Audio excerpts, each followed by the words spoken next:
Olá, sejam todos bem-vindos ao canal Garantido na Evolução. Gente, hoje eu estou aqui na casa do artista plástico Amarildo Teixeira, uma figura lendária do Boi Bumbá Garantido, do qual tive a honra e o prazer de trabalhar durante essa minha estadia no Boi Garantido, que foram 27 anos. Então hoje nós vamos conversar com esse artista, saber toda a sua caminhada no Boi Garantido, como ele começou, né, desde criança, por onde ele passou, até chegar a ser artista de ponta, ou seja, artista que cria e projeta alegorias. Então fique aqui conosco, deixe o seu like, compartilhe e vamos para essa conversa com Amarildo Teixeira.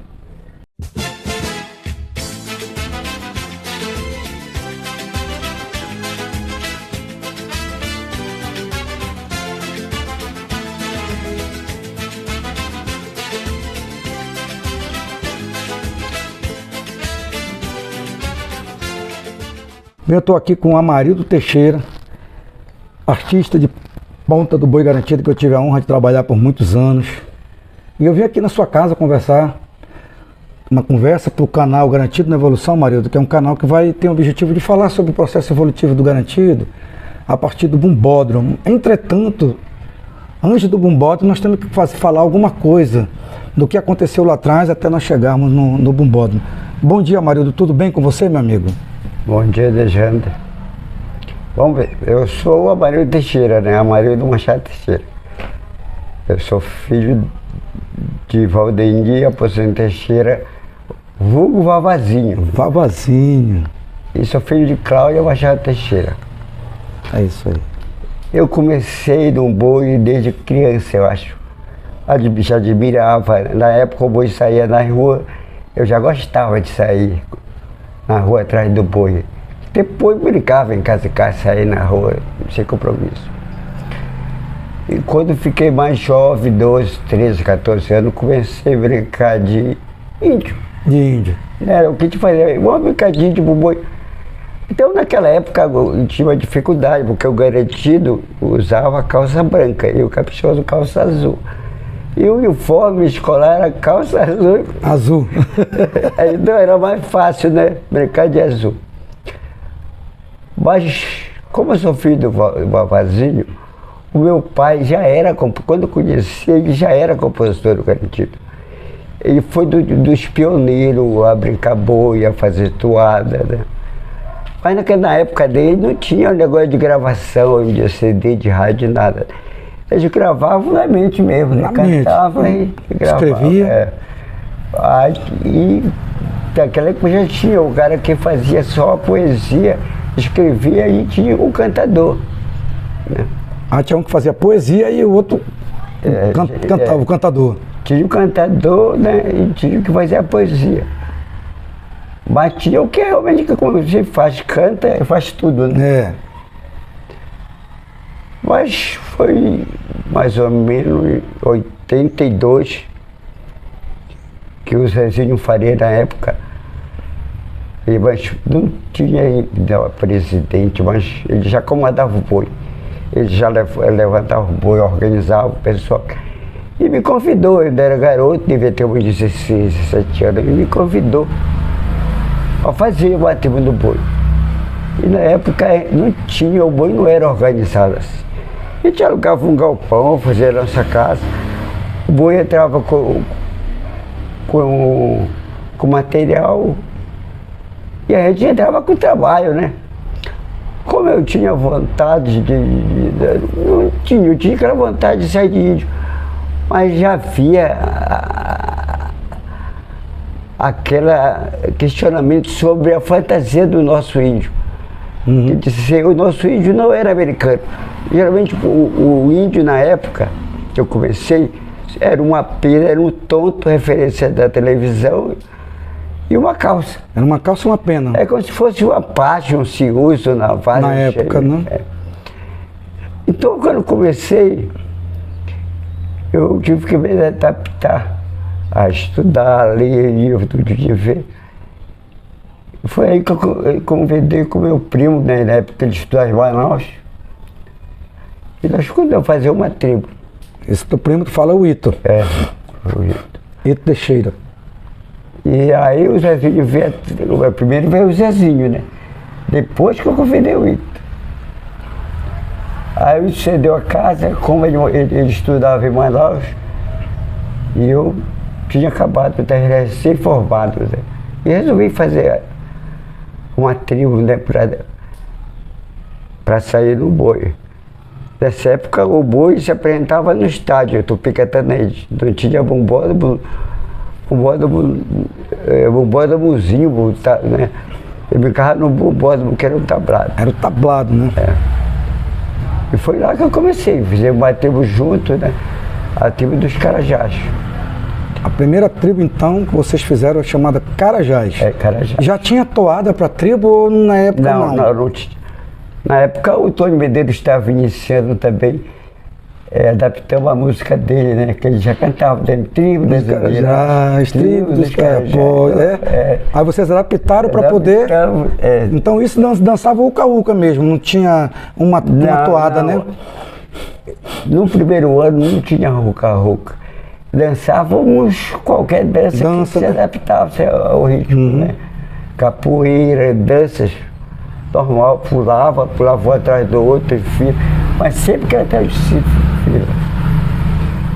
Aí nós separamos, porque havia necessidade, o boi estava crescendo, a gente só fazia uma tribo. Aí foi o tempo que ele concluiu os estudos dele em Manaus e veio para cá. Aí ele ficou com os Carajás, aí veio os Caiapó. Ficou com o Caiapó e o Ito Carajás. Duas tribos agora. Para aumentar as tribos do boi, para divulgar, né? E Amarildo, tinha pena já na época, vocês usavam pena de como é que era? Pouca pena? Mas a pena era pena de pássaro mesmo, cigana, garça, gavião. Ah, era? E vocês compravam, mandavam as pessoas pegarem? Olha, a gente comprava. A molecada ia atrás mesmo. O próprio pescador já ia armado. Na época, aquele negócio da época do boi, a gente já sabia que o pessoal comprava pena, né? Comprava garça, gavião e metia a bala. Oh, mesmo. Aí não havia essa preocupação. O lado ambiental ainda. O lado ambiental ainda. Então era normal, né? Foi depois que veio... Pena artificial. A pena artificial. Foi inventado aqui por vocês, foi, Amarildo? Aqui mesmo? Olha, a pena artificial começou com a entrada do Zé Valmir à presidência. O Zé Valmir virou presidente. E aí realmente começou a entrar dinheiro. Ele trocou a pena de pato pela pena de caça, pena de ave, que era muito mais fácil, né? A pena comprada no Rio de Janeiro vinha de quilos, vinha muito. E tinha dificuldade, apesar de a gente caçar, dificuldade, esperava alguém trazer. E o pessoal que matava trazia pena, né? Era uma coisa tipo natural, né? Não havia cerca de monte de caçador atrás. Se eu havia, eu não sabia. Eu comprava, né? Eu comprava, mano. E aí, Amarildo, a primeira tribo tua solo, como é que foi? Caiapó. Houve uma disputa interna entre Caiapó e Carajás? Em 83 para 84. Foi 84, a tribo primeiro foi 83, 82, 83, nós saímos para 84. Eu criei uma tribo e havia necessidade. Na época as tribos já vinham com uma necessidade de dança, né? E eu vi realmente a tribo dos Saterê dançando. Aí já vi um bubódromo novo, né? A inauguração do bubódromo. Bubódromozinho, né? Bubódromozinho, né? Bubódromozinho. Era um anfiteatro que tínhamos lá, onde é hoje o Bombódromo. Do estádio, viemos para um anfiteatro. Bombódromozinho, né? Como tu fala. E foi aí que eu vi a tribo do Saterê dançando a tribo do Saterê. A tribo mesmo, né? A tribo mesmo. Original. Eu vi como eles dançavam, eles batiam o pé. Só que eles batiam dois para frente e um para trás. Dois para frente e um para trás. E adaptei realmente o ritmo bom e vi que dava certo. Aí resolvemos aprender, né? correr atrás, ver que ele sabia como é que era, como que dançava. É evolução, hein? E adaptamos mais ou menos uns 50 rapazes para dançar, que era na época a surpresa. A melhor tribo, sabe, vinha com dança nova. E foi aí o que se alastrou para todo o Amazonas, Manaus, Parintins. Todo. Mas havia um problema, o boi tinha um tempo. E todas as tribos, o boi começou a evoluir, fazer mais tribos. E todas as tribos vinham com uma dança. Uhum. Aí nós adaptamos que o boi tinha um tempo. A tribo não sabia se entrava ou se saía, né? Havia que se adaptasse uma dança só para frente. Aí descobrimos que o Ruca-Ruca, a dança do Ruca-Ruca, que é dança com os 2 pés, esse movimento só para frente, né? Isso. Aí batia os 2 pés, né? Mas exigiu sempre linha reta. Para frente. E a tribo da tucandeira ia para frente e ia para trás. Não sabia se entrava ou se saía. E aí, tiveram que adaptar. Aí foi uma febre, uma festa, todo mundo se adaptou a tribo e dança.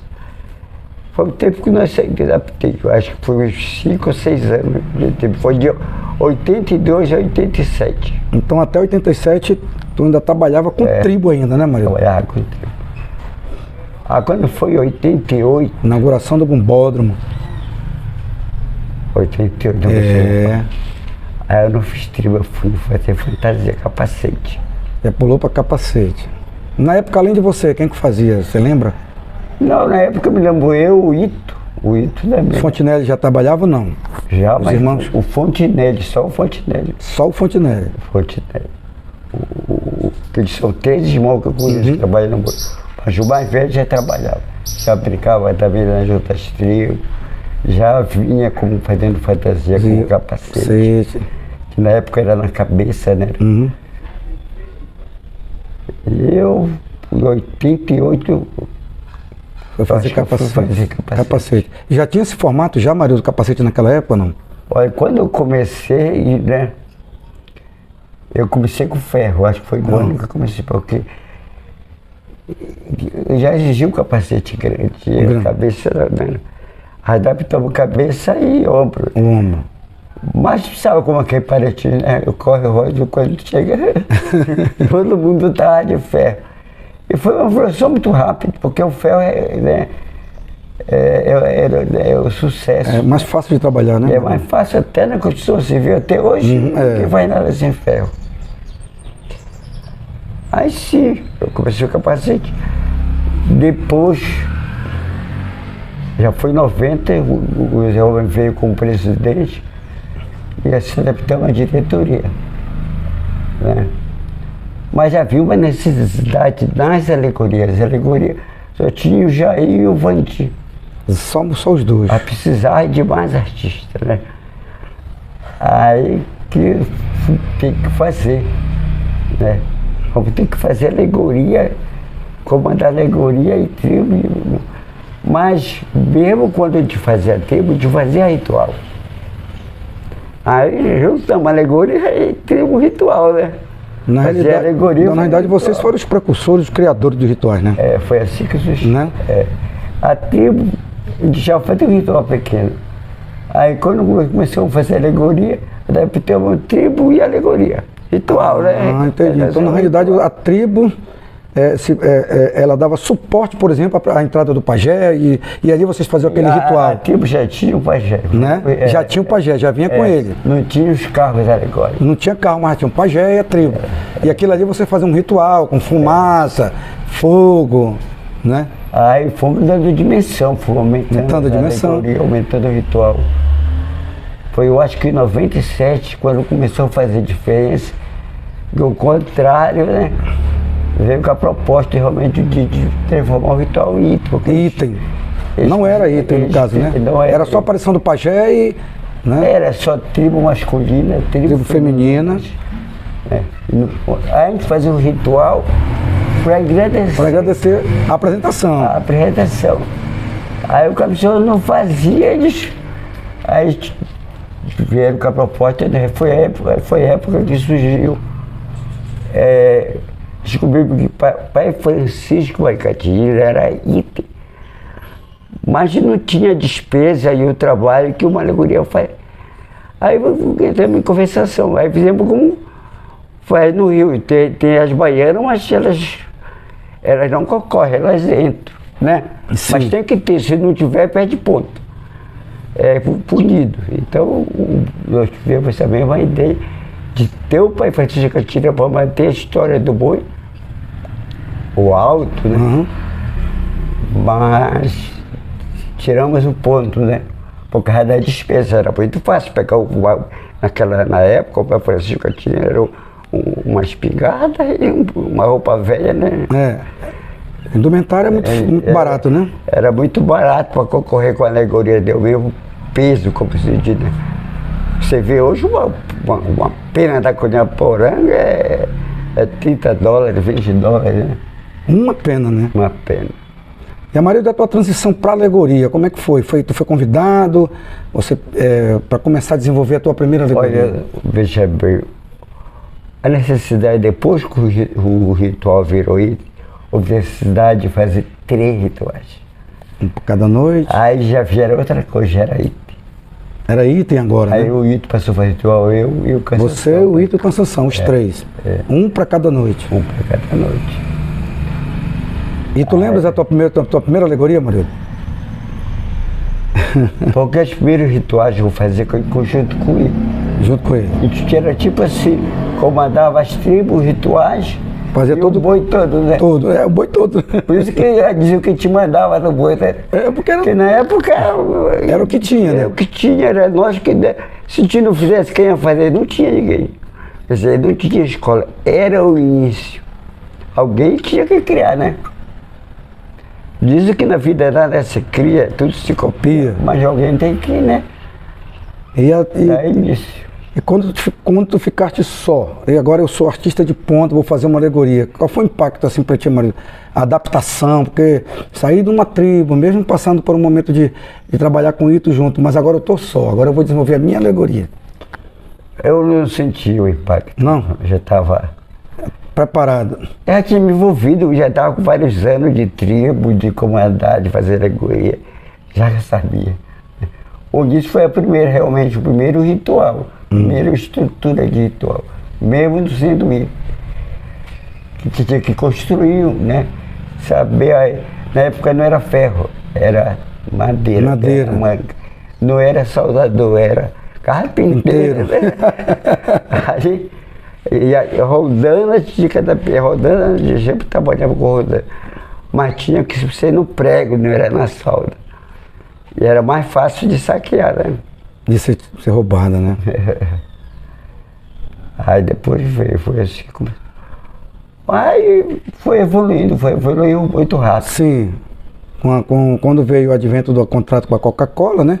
Aí a partir daí realmente o boi evoluiu muito rápido. A partir de 95. Exatamente, perfeito. Boa memória. Foi quando o Amazonino deu uma mesada boa para o boi. Aí realmente a coisa evoluiu. Aí o Bumbum do Novo, capital, né? Tem umas que aguentasse. Amarildo, e a formação da equipe, como é que tu escolhia os soldadores? Isso aí tinha algum critério?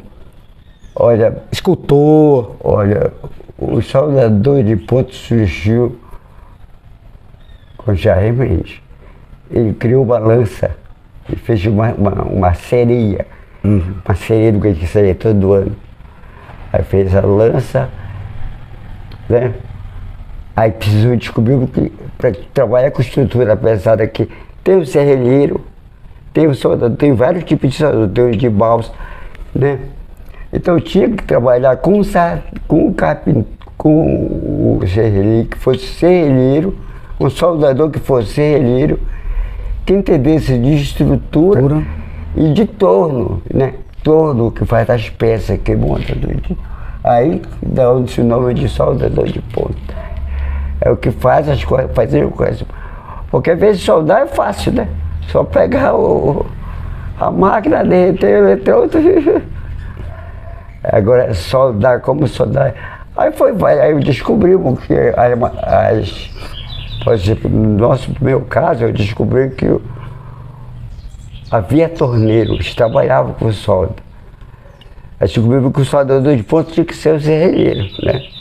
Porque às vezes não tinha peça, ele fabricava peça. Ele tinha torno, ele tinha conhecimento. O serralheiro tem que saber fabricar, né? É. Não é só solda, né? Por exemplo, hoje é fácil, né? Mas hoje você já conhece peça, tudinho, eu conheço tubo.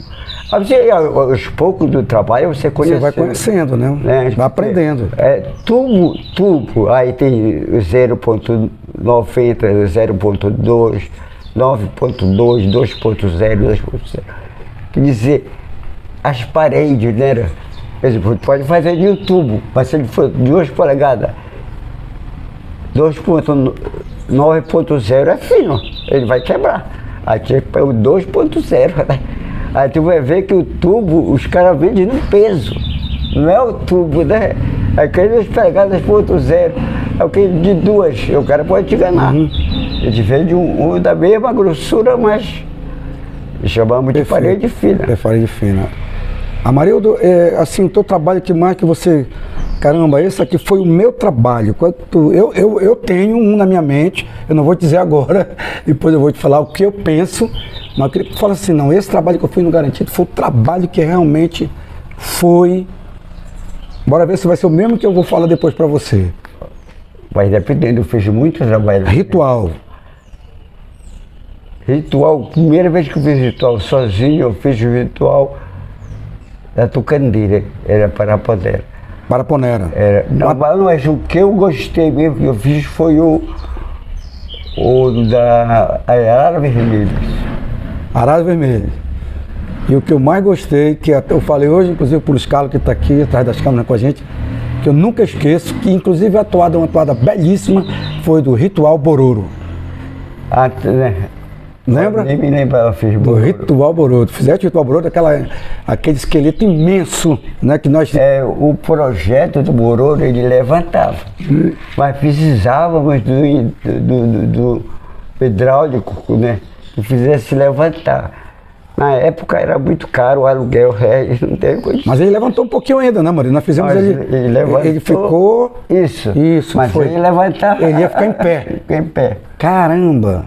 Aí foi uns 5 anos depois quando o Sebastião, em 2010, que ele apareceu. Sim, foi 2010, isso. Não, o Bororo... Não, o Bororo foi antes.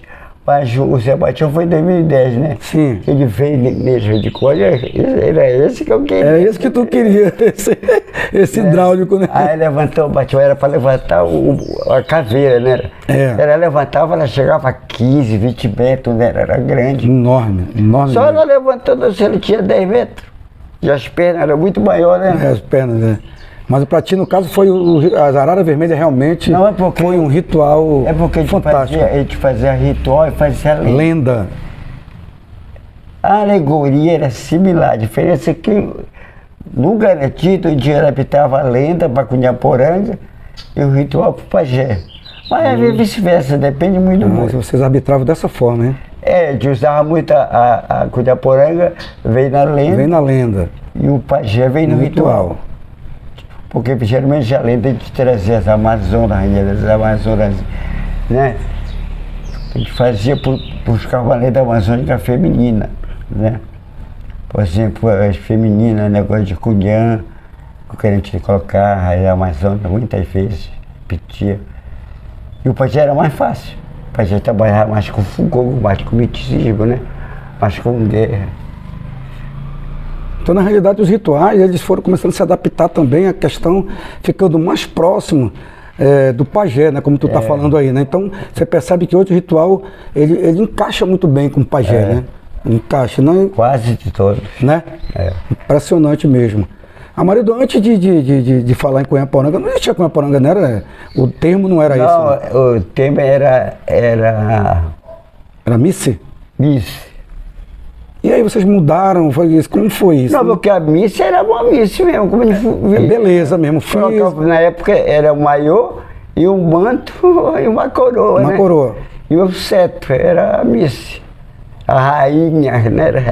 Uhum. Porque antes era a rainha, depois veio o miss. Depois descobriram que a Miss Rainha era americano. Aí foi adaptada. Aí tirando. Botaram o nome indígena, Cunhaporanga. Né? Para contextualizar o lado indígena também nesse. É porque Cunhaporanga é mulher bonita. Uhum. Porque a pessoa confunde muitas vezes mulher bonita com debutante, né? Com 15 anos. Isso. Né? Mulher, nunca dizer virgem, né? Uhum. É uma mulher bonita, né? Ok. Grande Amarildo. Amarildo, e as perspectivas, assim, que tu, o festival mudou muito de lá para cá, veio a Covid, infelizmente, né? Levando alguns colegas, alguns amigos, mas onde nós vamos parar no Festival Folclórico de Parintins, na tua concepção, como um artista consagrado, um artista de ponta? O que tu espera daqui para frente a nível de apresentação, mudanças, concepção de artística, estrutural? Eu acho que a gente vai ficar profissional, mais profissional.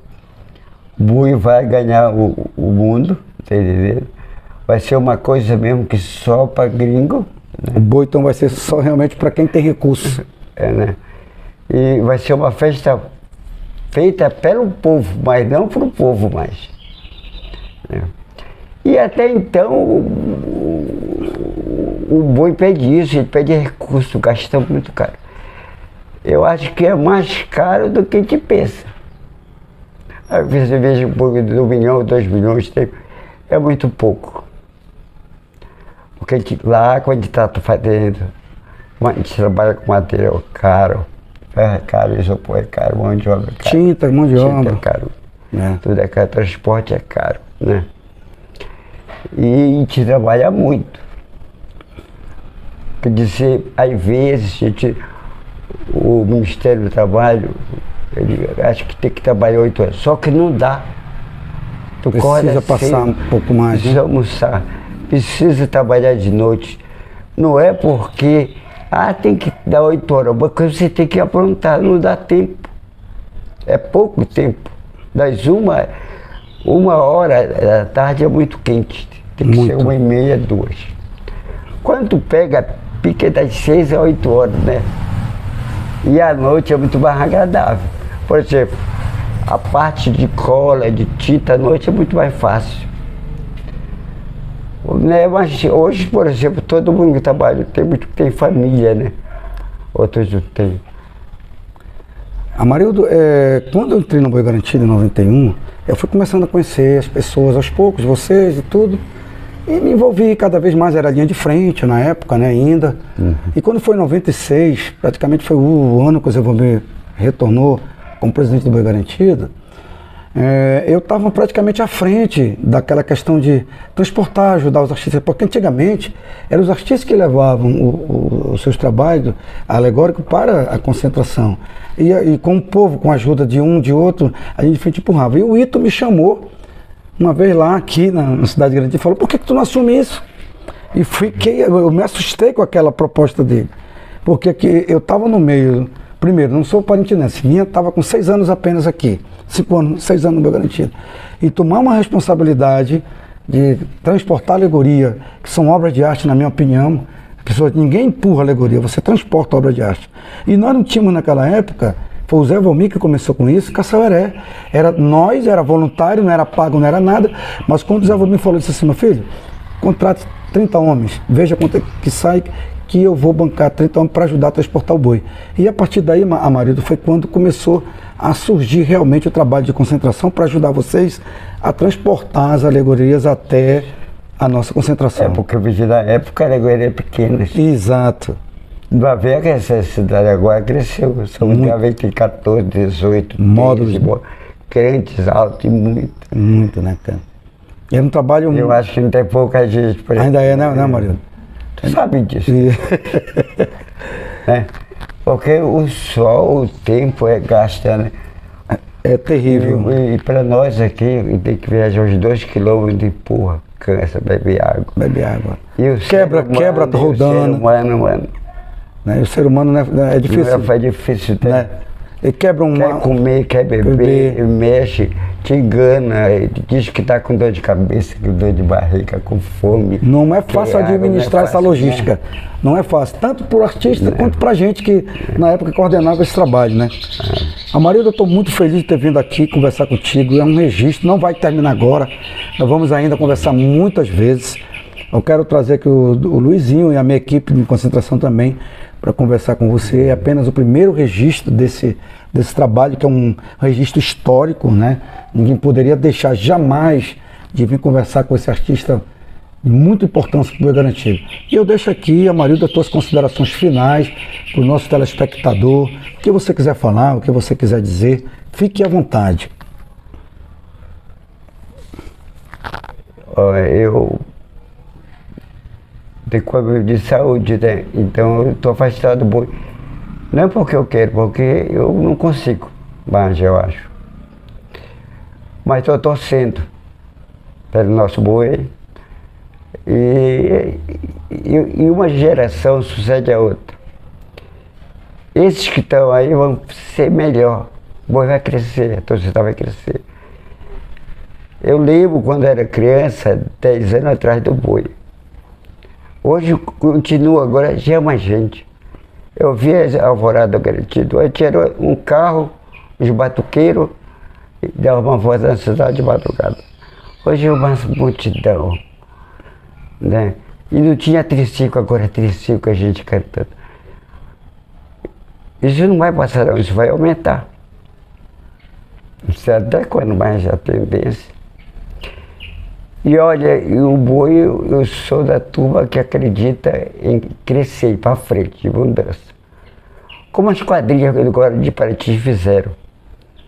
Cada quadrilha fez o seu tema, a sua música, né? Como eu acho que as pastorinhas deviam fazer. Cantar, né? Cantar o que vive. Porque eu ainda vejo o víscera, a palavra víscera. Eu ouvi, né? Que não fala víscera. Né? O anjo, a criancinha, que lindo anjo. Que é...